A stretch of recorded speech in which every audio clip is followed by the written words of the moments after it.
Joining us right now is our Democrat of the day. We head to Minneapolis itself, 59B.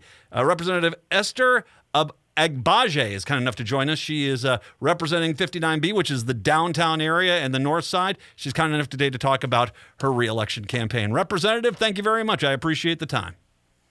Thank you so much. It's great to be with you. Congratulations. You, of course, won in 2020.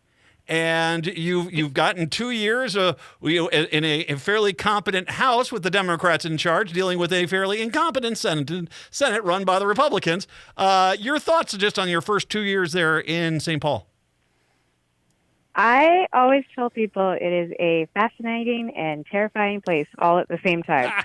But no, I think the House did a really good job of pushing forward a number of bills and investments into our communities, especially those having to deal with our young people and having to deal with housing and health issues, education.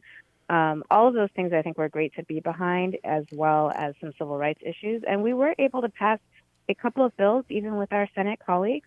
And so that's why you've been able to see some, COVID investments that we had last year, as well as this year moving into more mental health resources, as well as doing some work for our foster care system. So, yeah, it's been some ups and downs in these past couple of years.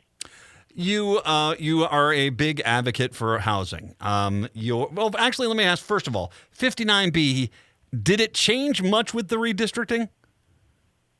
It changed a little. So we, lost, I shouldn't say lost, but, some of our neighborhoods that were further south into downtown, neighborhoods like Bryn Mawr and Elliott Park, they were redistricted out, but we did bring in areas of St. Anthony, Maine, which is kind of where the Stone Arch Bridge is. And then we also got a little bit more of our neighbors on the north side. So I think the shape of the district is still relatively the same, but we have a lot of density in the area. So we definitely have, good numbers of people in all of the apartment and condo buildings and that we have across the district. I want to get to housing then, and that's why I want to talk about the district, because you're in a fairly condensed area, a high density area. We need housing. I mean, we need housing in every community, including in the most rural of rural, cities in the state. It is something that is not really being addressed, and it seems like the only two things that get built nowadays are massive apartment complexes, which pretty much are priced out of a lot of people's, pocketbook anyway, or McMansions, these huge houses. Those are the only two options. Talk about the fight to get affordable housing built, not only in your district, but across the city and across the state. I think you hit it right on the head. Affordable housing is a crucial need across the state. And here in my district in particular, we see that with a lot of the apartment buildings going up, the luxury condos going up, just as you said, people are getting priced out. And we need to make sure that we are actually focusing on spending money on rehabilitating some of our older housing stock to make sure that those are habitable places for people to live, and hopefully that they're also at a lower price point and that they're meeting people's budget needs. Because we want to make sure that our families have safe places to stay, because the thing about affordable housing is really not, it's more than just a commodity. It's more than just a return on investment if you're a small-time landlord, but it really is a place where people can go and call home. It's a place where they have rest, refuge, where they can take care of themselves. When kids know that they're not going from place to place, they can do better in school. Parents also do better at their jobs when they know where they're going to be every day. And so that's why it's really important that we focus on housing. And in other parts of the state, we know that there are lots of areas that new businesses are coming there. They need workers to live close by, and we need to make sure that we have affordable housing in other parts of the state, so that way people don't feel like they can't get those jobs because there's nowhere to live around there. So those are some of the things that we're facing kind of as a statewide issue. I would say, particularly in my district, I do focus a lot on landlord-tenant issues because we have a significant portion of renters, if not maybe even majority renters in my district. And we want to make sure that renters are living in safe and stable places, that their landlords are being held accountable if they're not keeping up with repairs like they should. Mm-hmm. And then also working closely with our city and county counterparts to make sure that there's kind of a level playing field for people, that if they have, reports of complaints or something like that, that there's someone there on the other side to answer it. This has always been a fight when we talk about landlords and renters. Is that you always for there's a lot of great landlords. There's a lot of great owners of apartment buildings. They do a wonderful job, and it's very it's appreciated for sure. But you always do end up having some of these landlords who do not have their renters' best interests in heart, and in some cases start to get to the point of jeopardizing the people that are in their building. Talk about that a little bit more, because it's clear that we're always going to have some level of this. How do you make sure that you get the accountability without basically putting harnesses on all of them, especially the ones that are not doing the bad job, that are doing the good job? I think it all goes down to communication. The landlords who are doing a good job, they don't have to worry about, what is coming in to make sure that their tenants also have access to the same judicial system that they do. Because if you have that communication in place, you probably can work out a lot of these issues without ever having to go to court. But a lot of the bills that we've put up this year and in previous years before I was even in the legislature is really about ensuring that renters especially can access the same judicial system, can access the court system, can make sure that their voices are heard when something goes wrong. And then for those landlords who aren't doing what they're supposed to do, to know that, there are enforcers around who will make sure that you are actually providing a safe place to live for people. So some of the bills that we've put forward and have put forward multiple times are things about making sure that there's adequate notice before an eviction happens, because sometimes if you have adequate notice, and about the average across country is usually 14 days. Even the city of Minneapolis now actually has a 14-day pre-eviction notice, which is great. That gives the renter time to find resources, because it's usually going to be a non-payment of rent issue, and it helps them find emergency assistance resources. It helps them find maybe an attorney if they need one. And then so that way maybe you can resolve those issues before you even get to the court. Another thing that we've continued to push multiple times is having evictions be expunged from people's records, because what happens now in the state of Minnesota is once that landlord files, there's been no court case, there's been no appearance before a judge, but it's just been filed, just an allegation, that follows that person, that renter's record for a very long time, which then makes it much more difficult for them to secure housing in the future. So we want to make sure that if you go to your court case and it gets dismissed, or you win, or you get a settlement, that falls off immediately. And then finally, one of the things that really helped a lot, especially during the height of the pandemic, is making sure that if you are in line for assistance, and that's emergency assistance, maybe you're getting funding from a nonprofit, or, the city or the state or the county has funds available to help renters stabilize and be in their homes, that you can't be evicted while you're waiting for that money to come in. And we saw that worked really well for about 18 months during the height of the pandemic, and we want to make sure that we're bringing something like that back, because it's about making sure people can stay home, but also making sure that our landlords are getting paid, especially those who are doing a good job.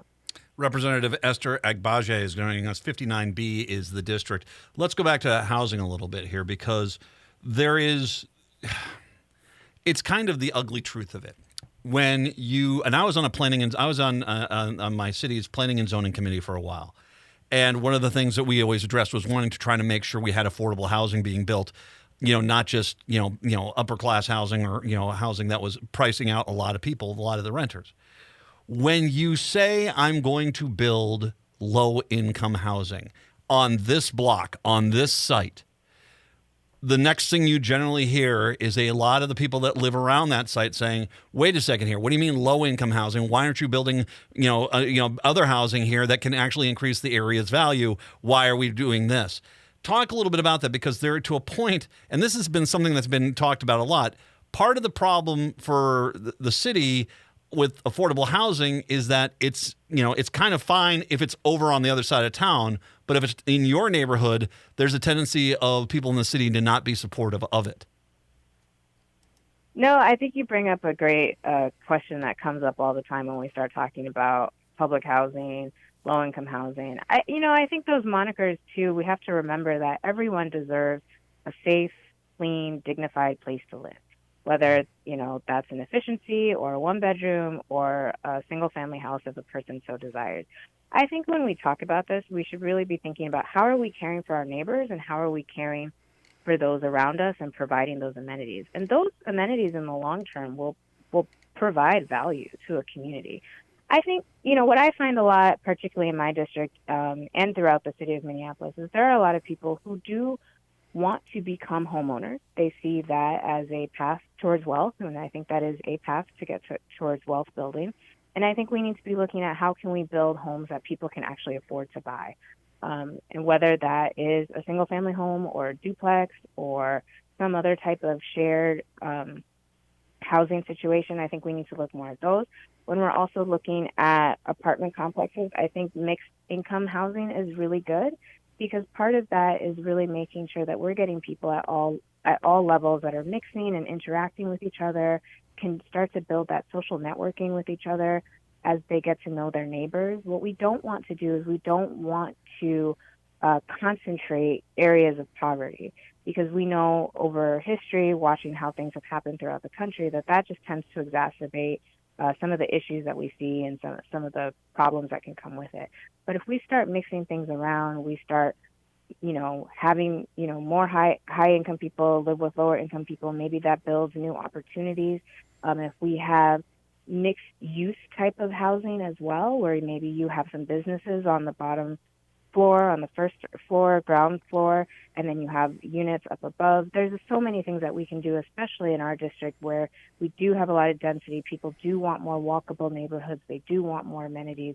And I think there's ways that we can get creative in making sure that we can create healthy, habitable, dignified housing for people who want it.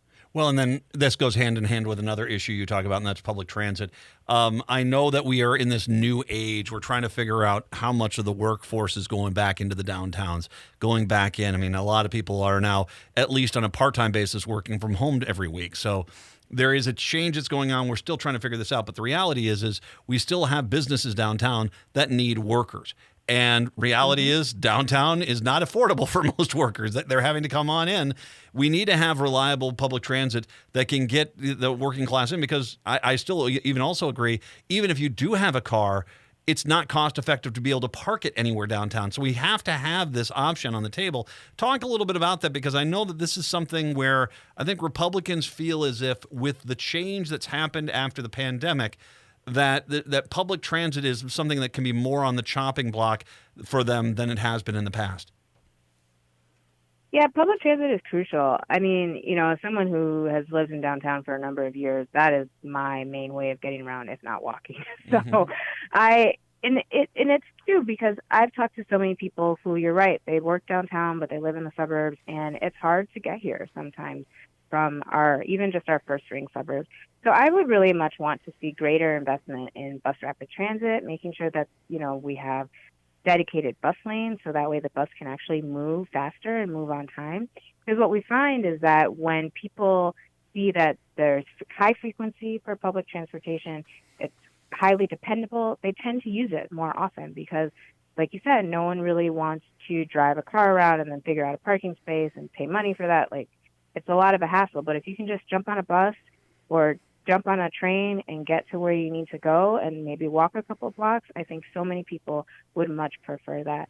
So I'm hoping that, when we go back in the session in January, that we will look really closely, especially with a lot of the federal funding coming for infrastructure, that we're looking closely at how we're building out our public transportation lines in the metro area for sure, but also even in some of our other city centers around the state. I've talked to friends of mine who live in central Minnesota, and they would really appreciate having a reliable and dependable bus system up there to help them get around, help them get their kids from different play dates or to recreation centers, like all of that. It's very useful. I still, for the life of me, do not know why we don't expand metro mobility into outstate and offer it for especially the seniors who live on their farm home. They need to go into town to go grocery shopping or go to church or something like this. Having an option to where you could have a flexible, transportation system that can get people around.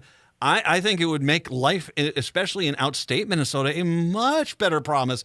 But once again, when you start talking about public transportation like this, if you say it, public transportation, a lot of Republicans shut down. But if you say, hey, we want to make sure that the people who live out in these farm areas where there still is some houses available, they can still get into town without necessarily having to drive every time themselves. And I think that's something that has to be addressed, hopefully in the next few sessions here over in St. Paul.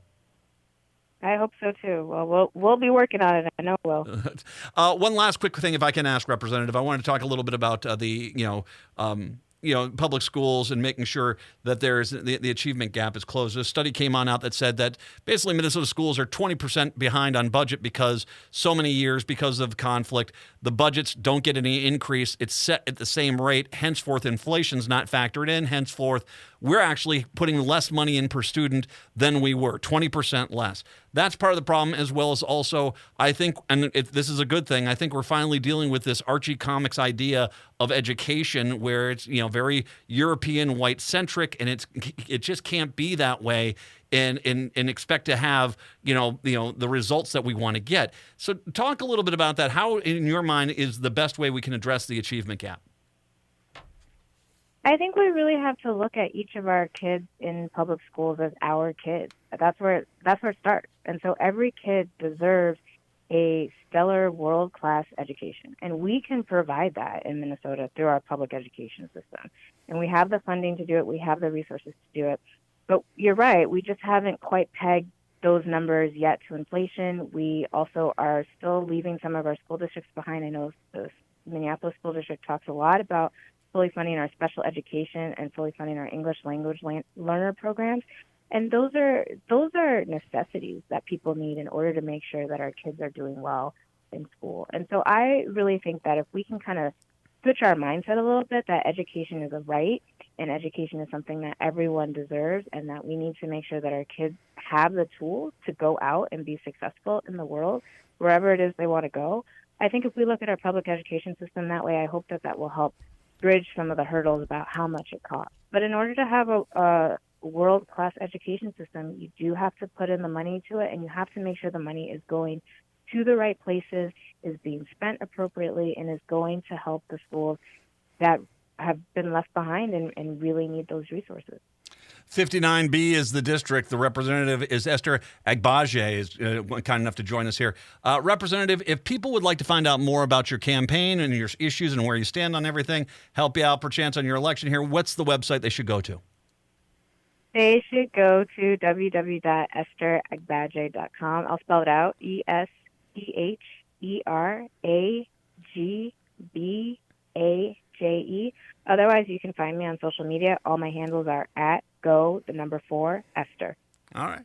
I'll link to everything on social media a little bit later on, too, so you can find it via the station social media pages as well. Representative Esther Agbaje. Representative, thank you very much. I appreciate the time. A great conversation today. Thank you very much.